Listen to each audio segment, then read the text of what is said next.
ایک یہودی کا گزر مسلمانوں کی ایک بستی سے ہوا۔ اس کے دل میں ایک ترکیب آئی کہ کیوں نہ میں انہیں ان کے دین کے تعلق سے ان کے دلوں میں شکوک و شبہات پیدا کروں اور انہیں ان کے علماء سے بدظن کر دوں۔ بستی میں داخل ہونے سے پہلے ہی ایک چرواہے سے ملاقات ہوئی۔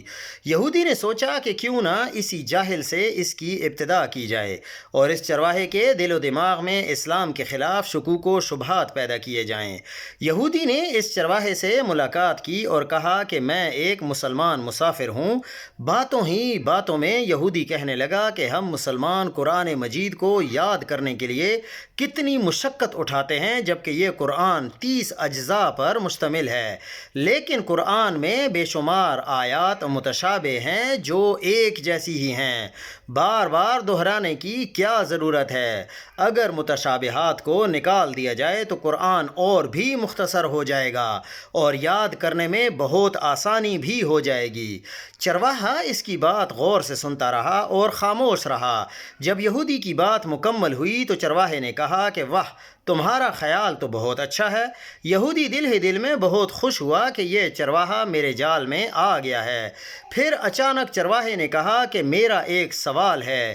یہودی نے کہا، پوچھئے۔ تم چاہتے ہو کہ قرآن میں جو متشابہات یا تکرار ہیں اس کو نکال دینا چاہیے؟ ہاں بالکل، میرا یہی خیال ہے کہ جو آیت ایک مرتبہ سے زیادہ ہو اس کو قرآن سے خارج کر دیا جائے تو قرآن مختصر ہو جائے گا اور یاد کرنے میں آسانی بھی ہوگی۔ چرواہے نے کہا، مجھے ایسا لگتا ہے کہ تمہارے بدن پر بھی بعض اعضاء ایک سے زیادہ ہیں جو تکرار پیدا کر رہے ہیں جس کا کوئی فائدہ نہیں ہے۔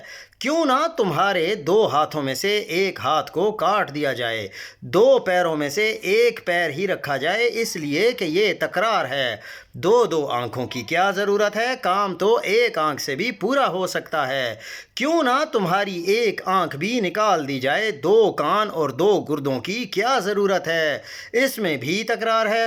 اگر ان تمام تکرار والے اعضاء کو نکال دیا جائے تو تمہارا بدن بھی ہلکا ہو جائے گا اور غذا کی مقدار بھی کم ہو جائے گی اور تمہیں زیادہ جدوجہد کرنے کی بھی ضرورت نہیں رہے گی۔ کیا خیال ہے؟